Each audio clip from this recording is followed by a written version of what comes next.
Friday from 11 a.m. to 3 p.m. Central Standard Time. That's 12 noon to 4 p.m. Eastern.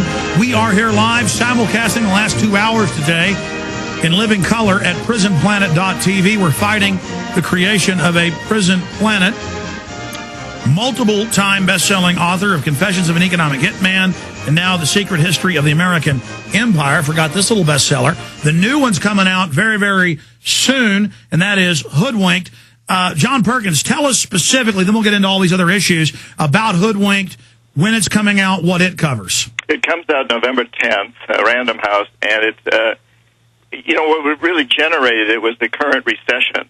And my sense that all of the stuff that we're talking about, AIG, Wall Street, the banks, the auto industry, trying to deal with all of that is triage. It's putting Band-Aids on wounds, and we need the Band-Aids to a certain degree because there's a lot of hemorrhaging going on. We've got to stop.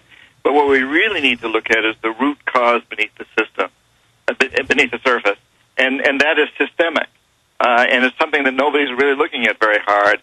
To me, this is a mutant form of capitalism that's been going on for about the last 30 years. And that's the real problem. We must change that. Sure, we need Band-Aids, but we need to go much, much deeper than that. Capitalism's been around for about 400 years. It's taken many, many different forms. And in the last 30 years, really, since the time of Reagan, and this has happened under both Democrats and Republicans, but it really started with Reagan, it's taken this trend toward this very mutant, viral form of capitalism, which is extremely greedy and extremely self-destructive, ultimately. It's really the form of capitalism that came out of Milton Friedman, the economist from the University of Chicago, and Reagan bought into it big time, and every president since has bought into it. Well, wasn't the coup de grace in 99 with the Glass-Steagall Act that Bill Clinton got rid of? That was a big one. There's no question about it. But that's just sort of like the frosting on the cake. There was so much going on. Yeah, acts that when I went to business school in the late '60s, Alex. God, I hate to think it was so long ago, but when I went to business school in the late '60s, all my professors said there can never be another depression like the one in the '30s because we've enacted all these rules to prevent it. Well, that was true. But then we changed all that, and Glass-Steagall under Clinton was a huge part of it. But there were a whole slew of them that changed, and a whole lot of attitude toward money and usury rates. Under George Bush, we had huge increases in interest rates that people had to pay. Credit cards went up to 35%. This would have been now they allow over 30%. That's supposed credit card reform. I mean, that's above loan sharking. Yeah, well, yeah, and that's way beyond the laws. Never would have permitted this before. After the recession, we implemented usury laws that didn't permit that, but then those all changed. There's actually some people are paying 800% on their debt. These are the people that have what we call the payday loans. You can go in before you actually get your paycheck and get a loan on the expected paycheck, and those are huge interest rates, and they're legal. Amazing. Well, the book is coming out on November 11th, correct, John? November 10th. Okay, so November 10th. Close enough. And we've got you scheduled for the 11th then. Good. Oh, good. Fantastic. They just handed me a note saying he is scheduled for November 11th when it comes out. So my producer was wrong by one day. So it's coming out November 10th. Now I agree with a lot of what you have to say. Later in the interview, I want to get into, maybe somewhat of a debate about economic systems and choices. But I think what we agree on is this crony capitalist system, this mutant form of capitalism.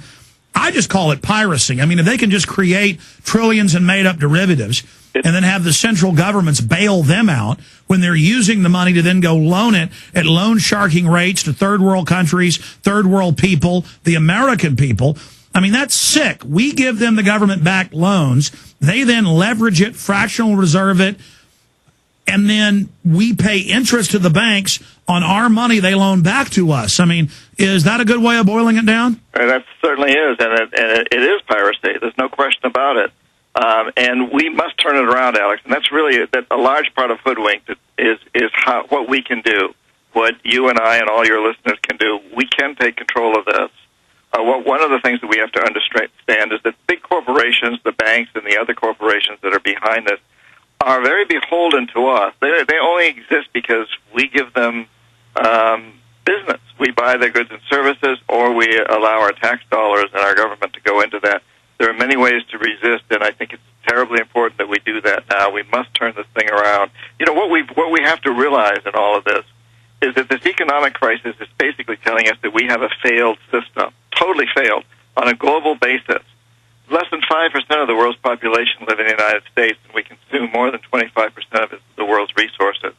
That's a failure. It's not a model that you can give to China or India or Latin America or Africa. You need another 5 or 6 planets with all our resources and no people to be able to use this as a model for other people. So what we're seeing is a totally failed system. And we must understand that for our sake, for our children's sake, and our grandchildren's sake, we have to turn this around. We have to come up with a very, very different system. John Perkins, I want to get into that area because I agree with you on so much, but I also disagree with you in some areas because we know we do have a wasteful form of life, lifestyle. We know we're 4% of the world's population in the U.S., and we use roughly half the world's resources. And we know there's a lot of toxic waste associated with that and a lot of problems.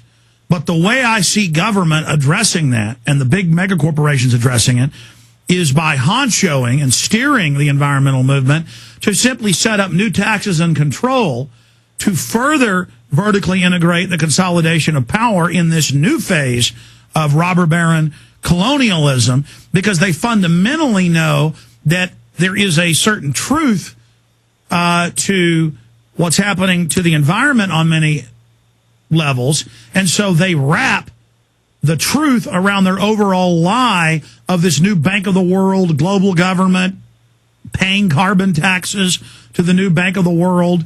I mean, really, it's going from the robber barons going in and economic hitmanning third world countries under their control to now just setting up a planetary regime under the environment because they know at a base level that makes sense in people's ingrained humanity to be good stewards of the land. Well, absolutely. And the way that they distort the truth and, you know, move groups. So today we've got these huge grassroots movements basically supported by the insurance industry and the pharmaceutical industry opposing any kind of real insurance for people that don't have insurance. We've got the corporations out there trying to make it look as though the people are behind so much of what just benefits the corporation. And, I think one amazing instance of this is what's just happened in Honduras, where a democratically elected president was overthrown by a military regime that was under the control of the CIA and big American corporate interests, the big agribusinesses, Dole and Chiquita, Kraft, Cargill, as well as the textile industry. And yet here in the United States, we're being told that this is a president who is trying to usurp the democratic process in Honduras, which is not true at all. He asked for a referendum of the people to see if they wanted to see presidential terms extended from just one term so the president could go for 2 terms. It was a non-binding referendum that he was asking for. That was used as an excuse to go in and overthrow a president.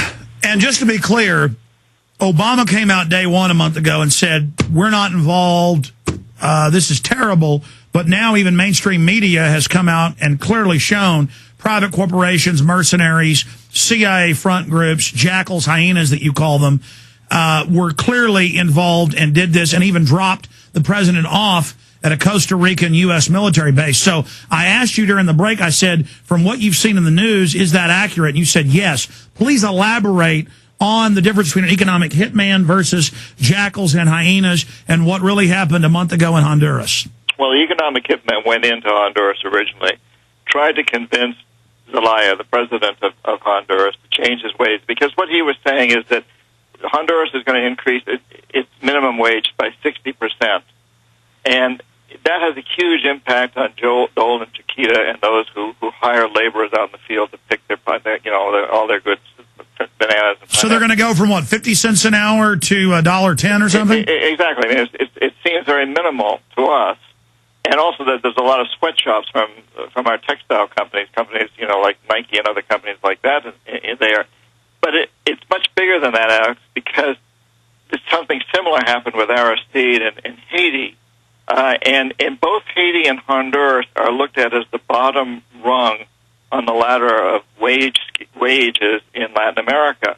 So no country country will go below those countries. So if, in fact, Honduras or Haiti increases their minimum wage, then Ecuador and Nicaragua and El Salvador and every other country in the southern hemisphere has to increase its wages to stay above those because no one wants to go below those countries. So it wasn't just about Honduras any more than it was just about Haiti. It was about drawing a line in the sand and saying, we are not going to permit this to happen. And I think we have to understand that there's a revolution going on in Latin America. 10 countries representing more than 80% of the population of South America have voted in the last few years progressive presidents who are saying no more exploitation by these foreign corporations.